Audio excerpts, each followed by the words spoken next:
Dear students,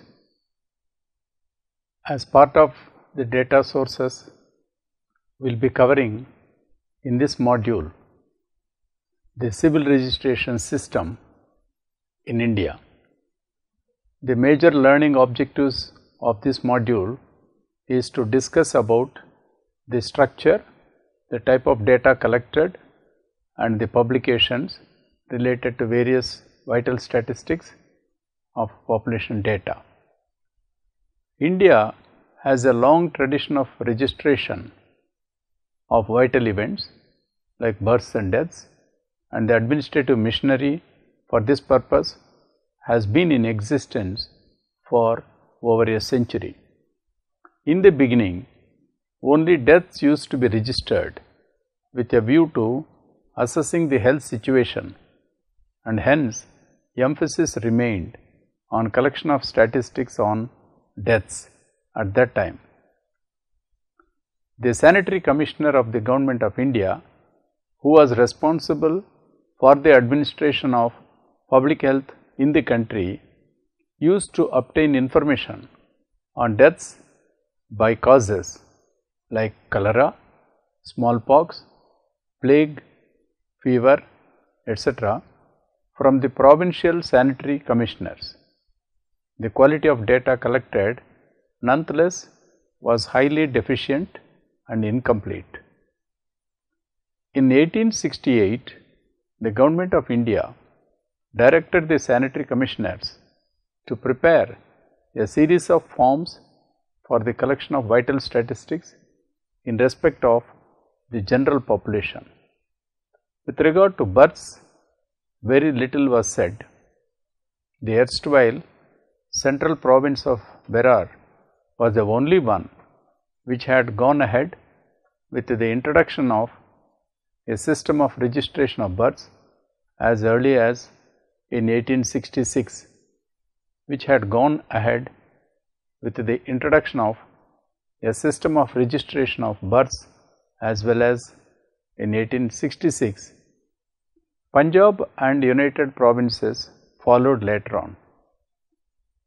In 1973, the Bengal Births and Deaths Registration Act were subsequently extended to the neighboring states of Bihar and Orissa. The Indian Famine Commission laid stress on the collection of accurate vital statistics throughout the country. The important recommendations of the Commission mainly included compulsory registration of births and deaths in the country, monthly publication of vital statistics, and analysis of the data that was collected during that period. In 1886, the Government of India enacted the Births, Deaths and Marriages Registration Act to provide for voluntary registration of births, deaths and marriages throughout the country. The Act had very little application and remained a dead letter as far as the general population was concerned. In the case of urban areas, registration was carried out under municipal bylaws, and in the rural areas on the basis of executive orders and instructions to the village level officials under the revenue codes and police manuals. Several commissions and committees were set up for improving and strengthening the vital statistics system in the country. Mention may be made of the Health and Survey and Development Committee, popularly known as Bhor Committee, as early as in 1946, which had made several recommendations for re-establishment of a proper system of collection and compilation of vital statistics in the country. As a result of these recommendations, the responsibility for collection of vital statistics like births and deaths, which had been vested with the Director of Health Services, was transferred at the beginning of 1960 to the Registrar General, India. In 1886, Government of India introduced Births, Deaths and Marriages Registration Act, which served very little purpose, for registration under this act was purely voluntary. In urban areas, registration of vital events was routinely carried out under the municipal bylaws, while in rural areas this was done by rural officials under the revenue codes and police manuals. By 1903, about 80% of the census population of India was covered by the registration system. The coverage and quality of data were not good, for more emphasis was placed on obtaining information of deaths and causes of deaths than on other vital events.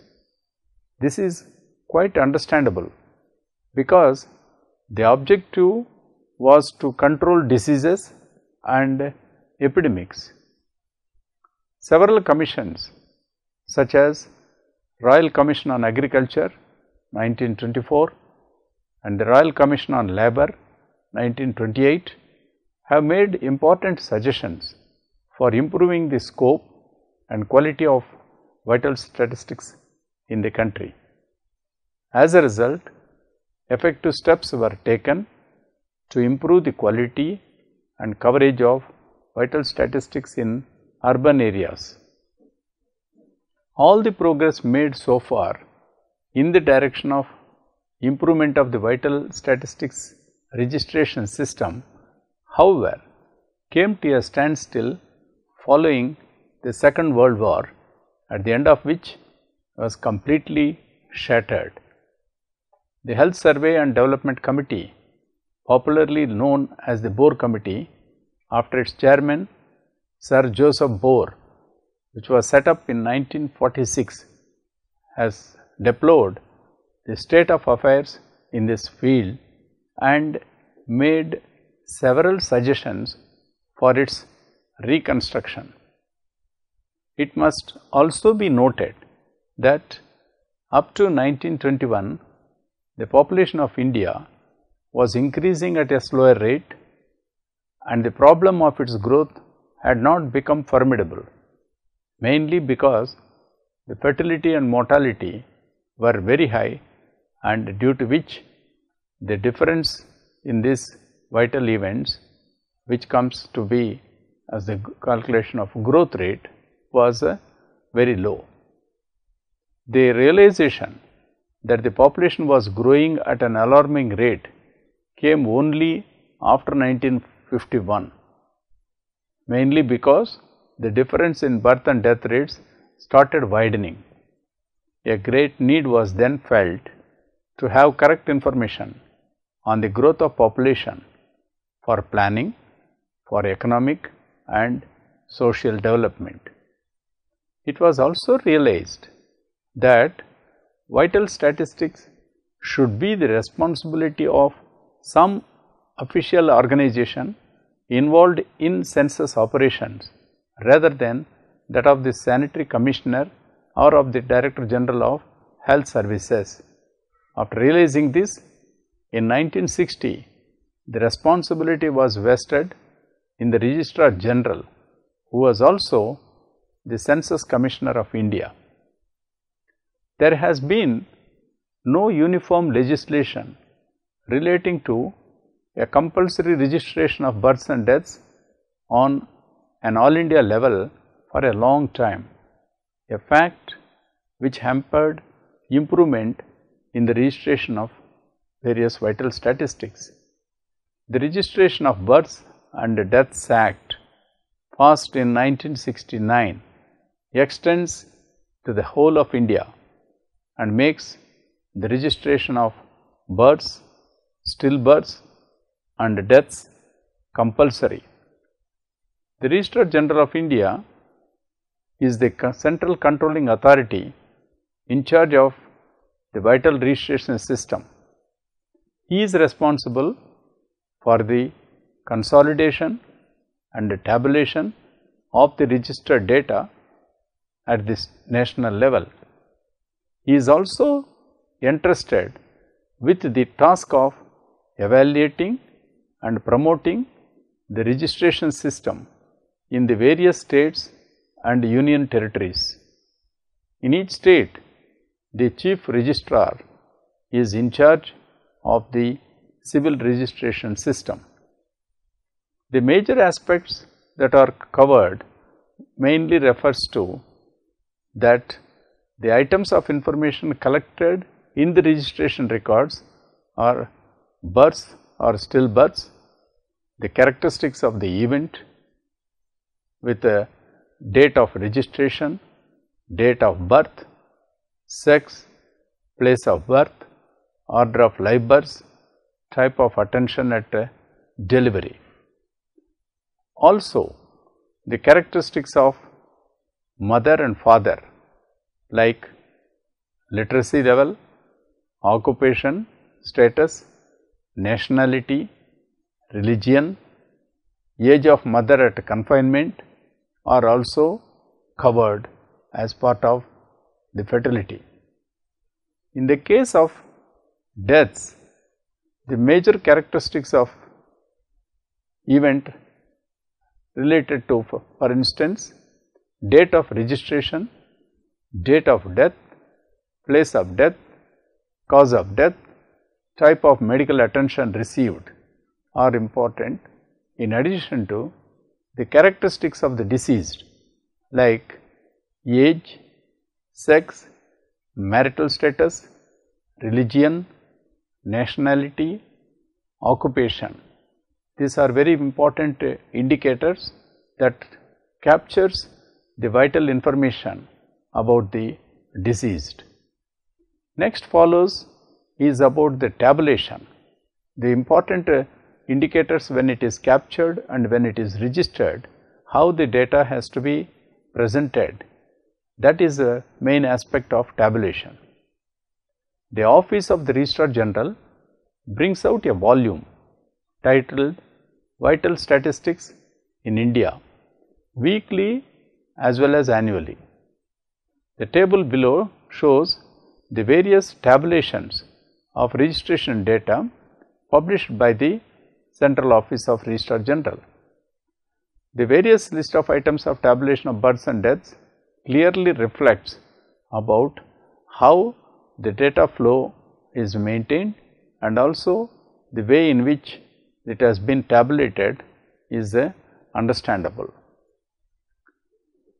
What are the various problems of civil registration system in India? Though any failure to register births and deaths is punishable by law, the coverage of registration of vital events in India is far from satisfactory. Because of underreporting, the rates derived from registered vital events presents a very distorted picture, which clearly reflects on the fact that they are under enumerated. The data gives a very different way when we see from the field point of view. According to a survey conducted in Madras city in Tamil Nadu in 1966 by the Census Department, it was shown that as many as 27% of the deaths were not reported. The extent of non-reporting of vital events is found to be very high, especially in the rural areas. One of the basic reasons for this deficiency in Indian vital registration systems is mass illiteracy and the rural character of the population. As most of the household members, they are not aware of the importance of reporting the births and deaths, naturally it reflects on lot of under enumeration and thereby the data becomes a very deficit in terms of its accuracy. The importance of the registration of vital events is neither realized by the masses nor by the local registration authorities. This is another important factor, that local registration authorities also are not aware or not understandable to say that these are very important for registration point of view. For most of the Indian people, few occasions arise when birth and death certificates are required. It is therefore not surprising that they do not appreciate the necessity of registering vital events.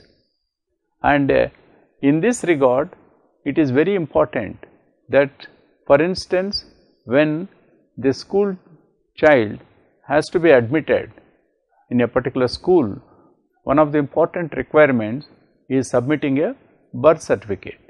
Similarly, if the death certificate is not provided, pensions and other aspects related to the properties or the assets cannot be transferred to the legal heirs, and in that regard these vital registrations are very important. And given the diversity and heterogeneity of our population, and also having a worldwide very high population of the world, when we look at which is located in a country like India, it is a huge problem that people are not aware, and they will not find its importance for them to go and register these vital events.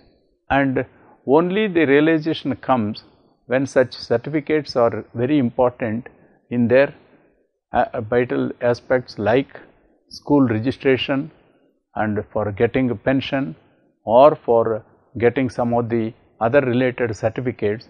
That time it is very important for the households and also for the members, other family members, to come and meet the concerned revenue officials for getting these things. Also, the local registration authorities or at panchayat level will not be clearly aware of, even if they are aware of, they will not be serious enough to register the vital events like births and deaths, and in this process lot of underreporting takes place, and that is why the data that comes out through the civil registration system like births and deaths becomes very insufficient when we plan and allocate resources on the basis of it and look at this data as part of official statistics. It becomes a very deficient for utilization for further analysis. So, in this regard, we need to understand that though civil registration system recording of births and deaths are very important, because at ground level, especially at local level like in panchayats or in rural areas, when it is not carried out properly, it becomes a very difficult for its accuracy. If we detail out the various items that are in the registration records are very important for us to understand its importance. For instance, in the area of births and stillbirths, the major characteristics like date of registration, date of birth, sex, place of birth, order of live births, type of attention at delivery, they are all very vital for reflecting on the fertility aspects and also like births.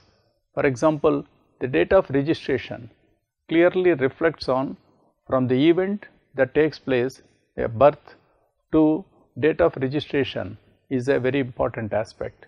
Similarly, capturing the information related to date of birth reflects which month, which year and which date or which place of information that is there, which reflects as date of birth, is very important for us to know an individual's birth date. Similarly, the sex, when we want to calculate sex ratio at birth, and also when we want to allocate various resources and infrastructure, the sex wise composition is very important. In that regard, community wise there will be lot of changes or variations with respect to sex ratio. For that, how the cultural factors, socio-economic conditions are influencing sex differences are very important. In that way, the information related to sex at birth is very important for any community, and in that regard registration of this information is very important.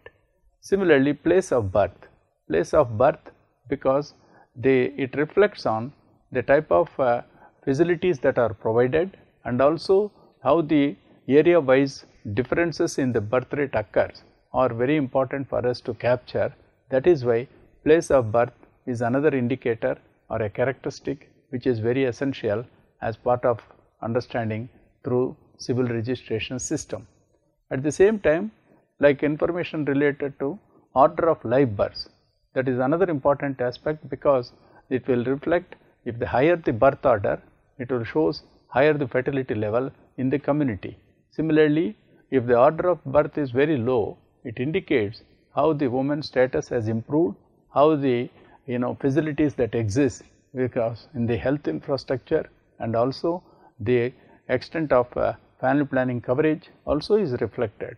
Similarly, the type of attention at delivery, because the antenatal, natal, postnatal care that comes out through reproductive and child health attention is very important for us to capture, and that is why the type of attention at delivery as an indicator is very important information. Similarly, the parents' characteristics like mother, father, their education level, their occupational status, their nationality, the religion, and the age of the mother at confinement, all have a very important dimensions of development. It also reflects on the brought up of the child in terms of health conditions, in terms of the socio-economic and variations also will be very important for us to know.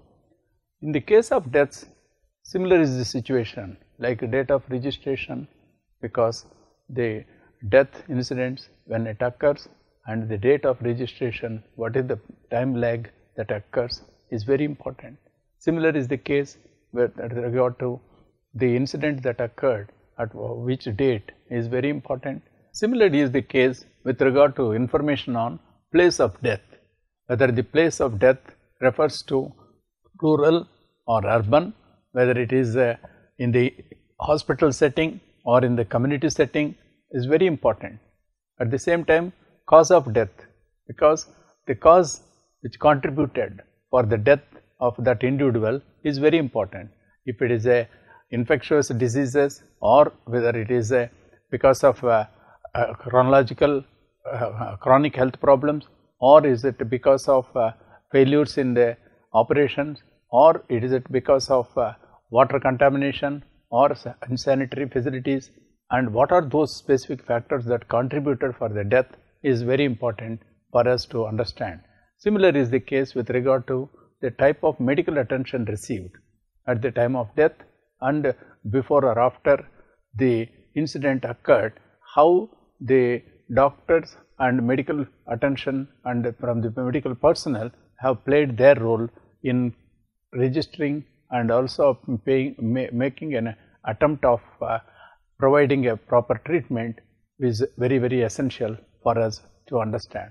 And also the various characteristics of the deceased in terms of the age of the deceased, the sex, male, female wise, marital status of that person, the religious background, the nationality, the occupational status for the deceased are very important for us to capture, because how these socio-economic characteristics and the demographic characteristics have shown the differences in the mortality rates and also contributed for high incidence of mortality or low mortality is very essential for us. So, overall, if we conclude by stating that though civil registration system is very essential and also it is very important to capture vital rates like births, deaths, marriages. It is in fact in India, when we talk about rural urban differences, we need to understand that the vital registration system, especially in rural areas, is very poor, and that is why the accuracy of the data is not to the extent that is there. And in this process, there is a lot of efforts that are required in educating the community members, and also to see that more greater awareness creates among the revenue officials about the importance of registering births and deaths. Unless we make a concerted efforts to bring this into the accurate level of information, the entire planning and also subsequent program of channelizing various schemes and programs for the benefit of the people based on the vital events will become meaningless unless we make a concerted effort. In this regard, the civil registration system is playing a very important role and also provides a very able system for us to understand the vital rates in the community.